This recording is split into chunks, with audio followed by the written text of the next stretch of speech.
Up next, Frank Mcklusky C.I.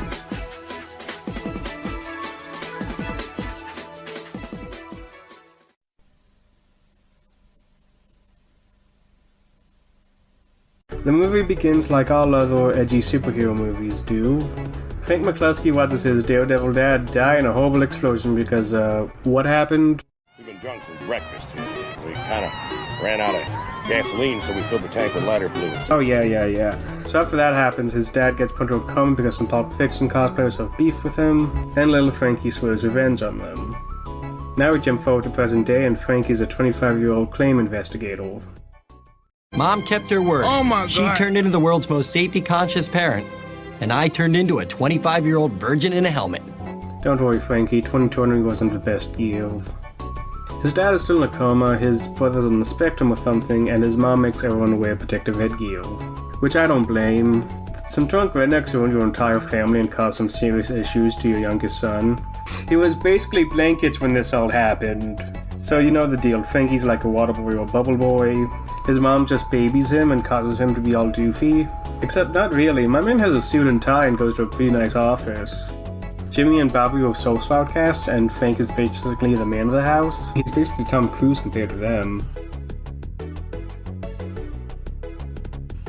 Conglomerati? Speaking of which, Frankie and his friend Jimmy are assigned a case to investigate a claim from some guy in a wheelchair named Scott Bayou.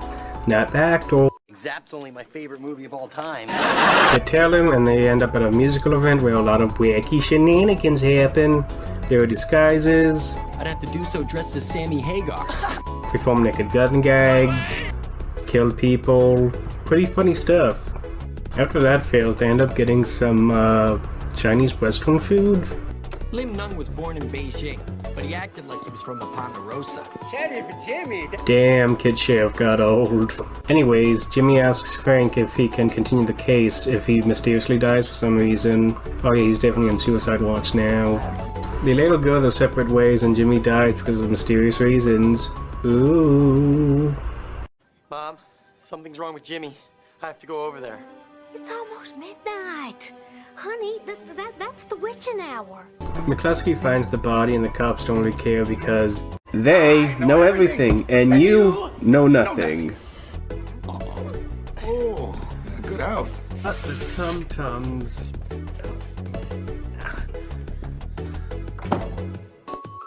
Frank then takes a dump in Jimmy's legit-looking bathroom. Shenanigans ensues, and he later finds a VHS tape with evidence of the murder, but the cops don't really care, and Frank is now on a journey for justice. The VHS tape had some interesting material on it, and Frankie finds out Jimmy was playing for the other team. I forgot to mention, there's a bunch of running jokes in the movie, like how the secretary hates Frankie and she draws crude drawings of him. There's also another one that wants to bang him, and the lawyers that ruined his family is also there. I take it back, this is a very toxic environment for him and he should just walk at a wall. Frank Mcklusky soon talks to his boss. Our boss man tells him to stop following Scott and he gets a new partner, Sharon. So where should we start? I don't know. I mean, Jimmy was really the point man. Well, why don't you pick up where Jimmy left off? How Jimmy would have done it.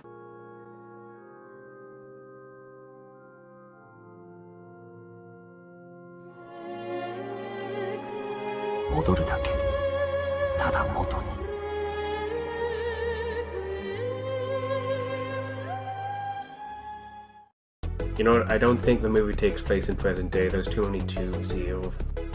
Frank soon decides to ignore the boss's wishes and harass Scott some more to find more evidence. Again, Frank dresses up, there's some naked gun jokes, and Frank tries frickin' killing the man.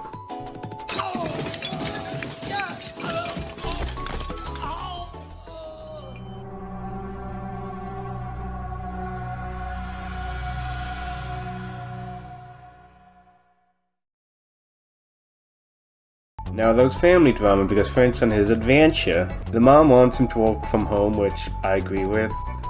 His office is crazy, but Frank disagrees, and his dad still looks like frickin' Alan Moore. By the way, the family scenes in this movie are pretty weak. Most of the family members are mute and they just sit around watching Nick at Night, doing nothing. You're missing out on Adult Swim, man. Just come on, man. King of the Hill.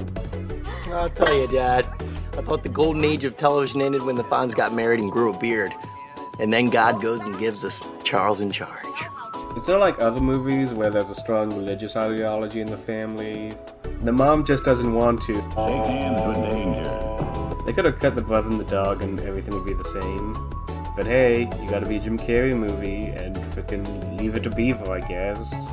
Frank finds another clue and decides to go to a gymnastic tournament to find more information. He tries to infiltrate the locker room as a handyman, but he accidentally kills one of the contestants. Rather than being charged for manslaughter, he decides to take her place in the competition to get that information. A lot of more unfunny stuff happens, which was in all the marketing for the movie. They win, and one of the ladies tells him about a PIP. And what is a PIP, you may ask? Professional injury policy. A lot of famous people have them to insure against catastrophic career-ending injuries. With education like this, maybe you can be a CI. And then Frankie gets fingered. They decide to kink shame the coworker to get more information. Mcklusky. Some homophobia happens, I guess. Like, these two are just chilling. I hope they have a great time.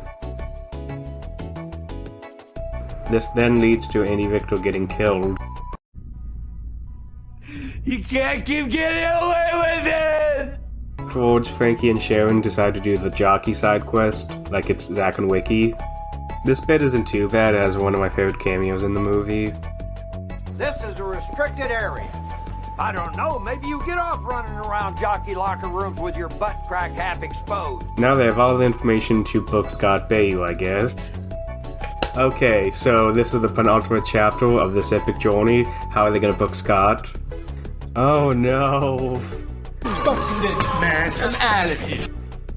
My man looks like he's ready to celebrate a fucking Dutch holiday now. The joke would have been better if you dressed up like a Scott Baio character. Why the fuck are you Mr. T in blackface? Why?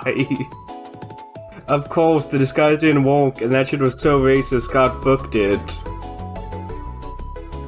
Oh shit, it's Peepaw! Scott got away because Frankie was being Yes, bitch. After that, Frank gets fired because, well, obvious reasons.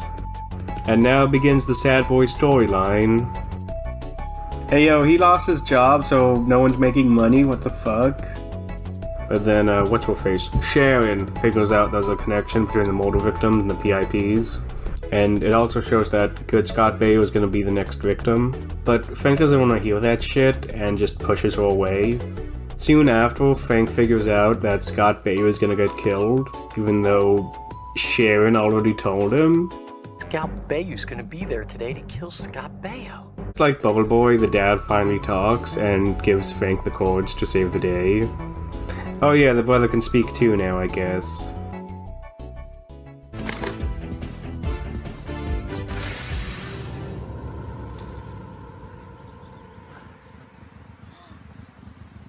I said... Out among us!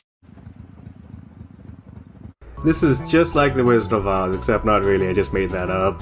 Sharon's about to save Actor Scott, but Killer Clown Scott shows up. But then Frank busts in and saves Actor Scott, which causes Sharon to get kidnapped and there to be a wacky chase sequence.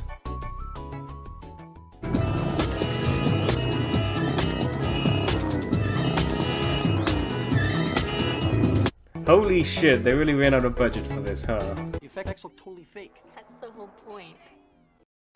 So they end up in a ditch and it turns out Boss Man is actually the main villain.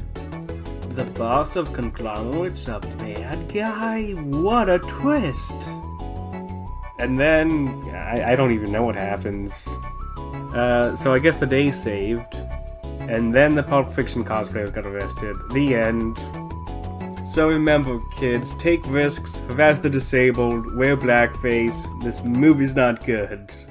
It's a very generic Frankenstein's monster of Jim Carrey movies and comedies around the time. And Dave Sheridan doesn't really sell the movie. He's no master of disguise after all. One positive I could say that even though this movie is direct-to-video, it doesn't feel cheap, well, most of the time. So fun fact, this movie did play in theaters, but only in Florida, I think around 5 of them, and I believe that. So that's the video. Rest in peace, China, and I hope y'all enjoyed the video. Meet Frank Mcklusky. Hey, Mr. Belvedere. His best friend just got whacked. Dave Sheridan is Frank Mcklusky C.I. This springy thing, you can't be too safe.